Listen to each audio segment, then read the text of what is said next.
চোখের এই প্রাইভেট হাসপাতালের গ্রাউন্ড ফ্লোরে গিজগিজে ভিড়।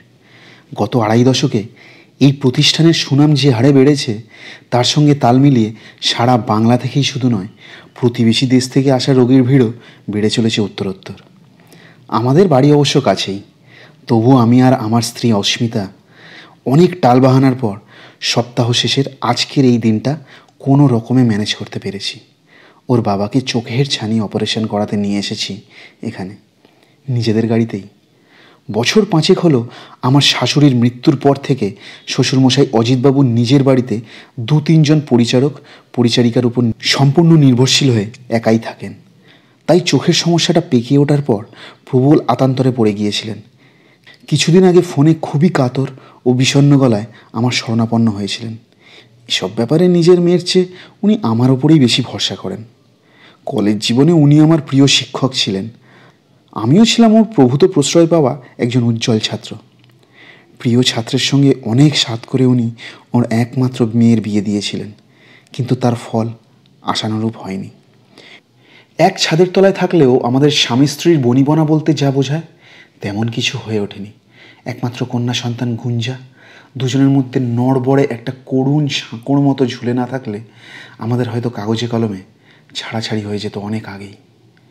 যাই হোক, বহুদিন পর কোনো একটা দ্বিপাক্ষিক প্রয়োজনের তাগিদে আমরা দুজন আবার প্রায় সারাটা দিন একসঙ্গে কাটাতে চলেছি। সেই কারণে অস্মিতার মনে কি চলছে জানি না, কিন্তু আমার ভিতরে যে এক ধরনের উত্তেজনা কাজ করছে তার অস্বীকার করি কি করে। এমনিতে আমাদের বাড়ির 2টি তলায় আমরা দুজনে থাকি, আমি নিচে আর ও উপর তলায়। যদিও নিচের তলার বড়সড় হলঘরটা থাকে ওর হেফাজতেই, কারণ ওর নাটকের দলের রিহার্সালের জন্য ওটা খুবই উপযোগী। জেদ করে মেয়েদের দলটাকে তৈরি করে অনেক কষ্টে ওটাকে দাঁড় করিয়েছে।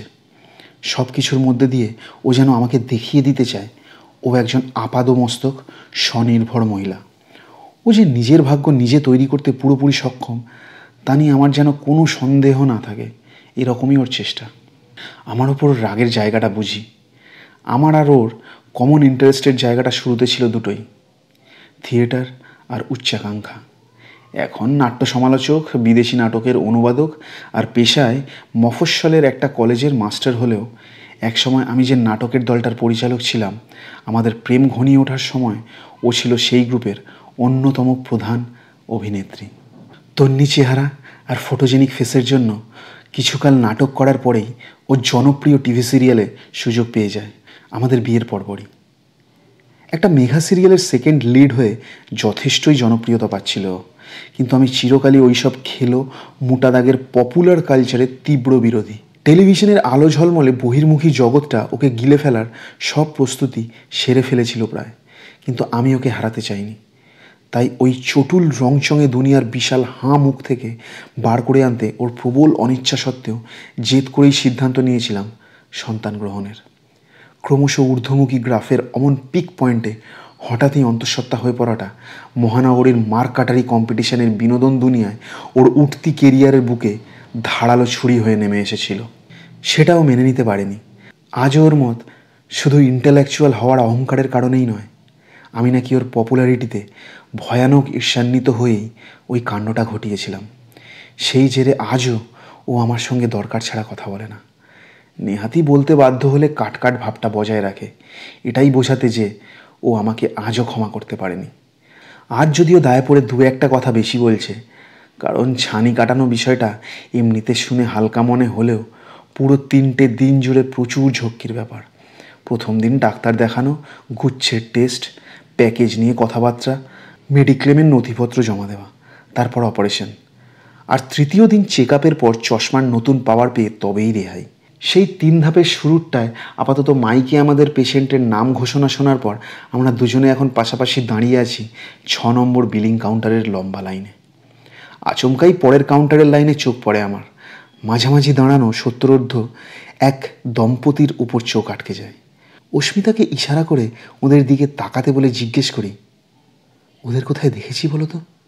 খুব চেনা চেনা লাগছে, কিন্তু কেন ঠিক বুঝে উঠতে পারছি না। তাতে অস্মিতা আঁর চোখে ওদের আপাতমস্তক চোখ বুলিয়ে আমার কানের কাছে ফিসফিসিয়ে ওঠে, তোমার চোখেও কি ছানি পড়ল নাকি? চিনতে পারছো না? বিয়ের পর আমরা যখন কল্যাণীতে ভাড়া থাকতাম তখন আমাদের পাশের বাড়ির সেই কর্তাগিন্নি, সরকারি অ্যাসিস্ট্যান্ট ইঞ্জিনিয়ার বিপ্লব মিত্র, আর তাঁর সেই সমাজসেবিকা স্ত্রী পল্লবী দেবী। বাপরে, মহিলা তো দারুণ সুন্দরী ছিলেন, গ্ল্যামার ঠিকরে বেরোতো। এ কী চেহারা হয়েছে! খুব বেশি পুরনো কথা নয়, তবুও থিতিয়ে পড়েছিল স্মৃতির চৌবাচ্চার তলার দিকে। হাত পড়তেই জলের বুদবুদের সঙ্গে ছবির প্লেটের মতো ভেসে উঠতে লাগলো একে একে। বিয়ের সময় আমি তখন পড়াতাম কল্যাণীর কাছেই একটা কলেজে। তখন বুদ্ধ পার্কের যে বাড়িটার একতলায় ভাড়া ছিলাম মাস তিনেকের মতো, তার পাশেই ছিল একটি দম্পতির সুদৃশ্য দোতলা বাড়ি। এতদিন পাশাপাশি ছিলাম, তবুও ওদের সঙ্গে পরিচয় হয়নি, কারণ ওদের মেন গেটটাই ছিল আমাদের উল্টো দিকে। তাই ওদের বাড়ির দিকের খোলা জানলা দিয়ে আমরা ওদের দেখতে পেলেও মনে হচ্ছে না ওরা আমাদের কখনো দেখেছে। এই যে একটু আগে এলোমেলো তাকাতে তাকাতে ওদের দুজনেরই নজর পড়েছিল আমাদের ওপর, কিন্তু চিনতে পারার তো কোনো লক্ষণই ফুটে ওঠেনি চোখে মুখে। লোকটা তো ভীষণ দিমাগি ডাঁটিয়াল টাইপের ছিল, বুড়িয়ে কীরকম জবুথবু হয়ে গেছে ভাবাই যাচ্ছে না। ওরা চিনতে না পারুন, কিন্তু আমরা ওদের চিনি বিলক্ষণ। বেশিরভাগ সন্ধ্যের পর থেকে বা ছুটির দিনে ওদের বাড়িতে ঘন্টার পর ঘন্টা ধরে স্বামী স্ত্রীর তুমুল ঝগড়া চলতেই থাকতো, বিশ্রী চড়া গলায়। কেউ কাউকে ছাড়বে না, দুজনে যেন দাঁত নখ বার করে হিংস্র লড়াই চালিয়ে যাচ্ছে দোতলা জুড়ে। দেদার অকথা কুকথা ছোঁড়াছুঁড়ি যেমন চলতো, তেমনই চলতো জিনিসপত্র ছোঁড়া। মাঝে মধ্যেই আসবাব কিংবা বাসনপত্র মাটিতে পড়ার শব্দ যেমন আসে, তেমনি একদিন বিস্ফোরণের বিকট আওয়াজের মতো বড়সড় একটা টেলিভিশন সেট আছড়ে ভাঙার শব্দও এসেছিল কানে। কারো মুখের আগল ছিল না, একে অপরকে অনর্গল তুই তুকারি করেছে। বিষোদঘাট চূড়ায় উঠে পরস্পরের মৃত্যু কামনা করতে যেমন ছাড়ছে না, তেমনি কানে আসছে নারী কণ্ঠ পুরুষটিকে বলছে, দুশ্চরিত্র মাতাল লম্পট ঘুষখর। আর পুরুষ কণ্ঠ চিরে বেরিয়ে আসছে, সমাজসেবিকা না ছাতার মাতা, গুচ্ছের নাগরের সঙ্গে ফষ্টি নষ্টি, ঢলাঢলির কথা জানতে বাকি আছে নাকি টাউনের আর কারোর, নষ্টা বাজারি মেয়ে ছেলে ইত্যাদি ছাড়িয়ে কত যে নোংরা মুখ খারাপ। ঘরের মসৃণ সিলিংগুলোয় আছাড় খেয়ে ছিটকে বেরোনো চিৎকারগুলো যে স্কাইলাইট ঘুলঘুলি দরজা জানালার ফাঁক ফোকর দিয়ে এলাকার বাতাসে ভেসে বেড়াচ্ছে, সেদিকে কারো ভ্রুক্ষেপ ছিল না কিছুমাত্র। ওদের একমাত্র ছেলেটাকে ছাদে একা একা পায়চারি করতে দেখতাম সেই সময়। রোগা ফ্যাকাশে ধরনের ফর্সা, ভীতু ভীতু দেখতে একটা লাজুক ঘরকুনো ছেলে। সে ছেলেটাকে তো আজ দেখছি না এদের সঙ্গে। তার তো এখন এখানে থাকার কথা ছিল, কে জানে ছেলেটা এখন কোথায়। আপাতত কাউন্টারের বিলিং শেষ হলে ওরা দুজন এখন একে অপরের হাত ধরে এগোচ্ছেন সিঁড়ির দিকে। পরম যত্নে পরস্পরকে আঁকড়ে ধরে অতি কষ্টে একটা একটা করে ভাঙছেন সিঁড়ি। আমরা ওদের পিছন পিছন এগোচ্ছি আর দেখে অবাক হচ্ছি কি গভীর আন্তরিকতায় ওরা একে অপরের সাহায্যে vision test, power check up, লেন্সের মাপ দেওয়া, প্যাকেজ নিয়ে কথাবার্তা সহ মেডিক্লেমের ঘরের কাজগুলো সারছেন পরম ধৈর্যের সঙ্গে, যেন একে অপরকে ছাড়া এক বিন্দুও চলতে পারেন না। পারফেক্ট কাপল বলতে যা বোঝায় তাই, মেড ফর ইচ আদারের আদর্শ ছবি। যেন দুই ক্লান্ত সাঁতারু নদীর বিপজ্জনক বাঁকের মাঝে পড়ে একে অপরকে জড়িয়ে ধরে বাঁচার আশা খুঁজতে চাইছেন প্রাণপণ। শৈশাবুত সেরে ওরা আমাদের একটা সিট পরে এসে বসলেন, আমাদেরই ডাক্তার শিবপ্রসাদ পালের চেম্বারের সামনে পাতা চেয়ারগুলোয়। ভদ্রলোক ঘেমে নেয়ে উঠেছেন, বড্ড হাঁপাচ্ছিলেন, তাই মুখের ভিতর স্প্রে নিতে হলো একবার। ভদ্রমহিলাকে বিধ্বস্ত দেখাচ্ছে, কিন্তু উনিই নিজের ব্যাগ থেকে বার করে দিলেন ইনহেলারের প্যাকেট। যত্ন করে নিজের রুমাল দিয়ে মুছিয়ে দিলেন ভদ্রলোকের কষ গড়িয়ে বেরিয়ে আসা লালা। টিকিট অনুযায়ী 15 জনের পর আমরা ঢোকার সুযোগ পাবো ডাক্তারবাবুর ঘরের, আর ওঁরা পাবে আরও কয়েকজনের পর। এতক্ষণ ঠায় বসে অপেক্ষা করা ওই বয়সের মানুষদের কাছে অমানসিক ব্যাপার, কিন্তু আর উপায়ই বা কী। ভদ্রলোক লম্বা শরীরটা এলিয়ে দিয়েছেন সামনের দিকে। বিষণ্ণ দর্শন ভদ্রমহিলা সীমাহীন ক্লান্তিতে মাথা ছেড়ে দিয়েছেন ওর স্বামীর কাঁধের ওপর। এসি চলছে, তবুও গরম লাগছে বেশ। ভদ্রলোক হাতের খবরের কাগজ দিয়ে হাওয়া করছেন স্ত্রীকে। কপালের উপর এসে পড়া ভিজে চুলগুলি আঙুল দিয়ে সরিয়ে সকলের থেকে লুকিয়ে আলতো করে স্পর্শ করলেন স্ত্রীর গাল। খুব আস্তে বললেও আমার কানে প্রায় অশ্রুত একটা স্বর এসে পৌঁছলো যেন, এখানে মাথা দিয়ে ঘুমিয়ে পড়ো, অনেক দেরি হবে। হতবাক হয়ে আমি অপাঙ্গে আমার স্ত্রীর দিকে তাকাই। ওর চোখেও অপার বিস্ময়। চোখকে বিশ্বাস করতে পারছি না দুজনেই।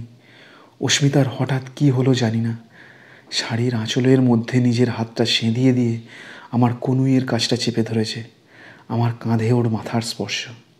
আমার কানের লতির কাছে মুখ এনে আচমকাই অস্ফুটে বলে উঠল, কাল রাতে ঘুম হয়নি, আমারও চোখের পাতা জুড়িয়ে আসছে, আমিও একটু ঘুমোবো। আনন্দের ঊর্ধ্বমুখী ধাক্কায় গলা বুঝে এলো আমার। আমি কিছু বুঝতে পারলাম না। দোষ তো আমারও আছে, জেদ কিংবা অন্যায় তো আমার তরফেও কিছু কম নেই। মুখে কথা জোগালো না। ঘুমিয়ে পড়লাম কিন্তু। কপট অভিমানে নড়ে উঠল আমার ঠোঁটের কোণ দুটো। না, জেগে থাকো, অনেক কাল কথা হয়নি, এসো আজ কথা বলি। এক চিলতে হাসি উপর দিকে ঠেলে তুলে ধরতে চাইছে অস্মিতার চিবুক। মাথাটা পাশে হেলিয়ে আমার ডান ভুরুর উপরের উত্তলতা দিয়ে অনেক কাল পরে মৃদুতম স্পর্শে ছুঁলাম ওর কপাল। কপাল ছড়িয়ে নিল না অস্মিতা।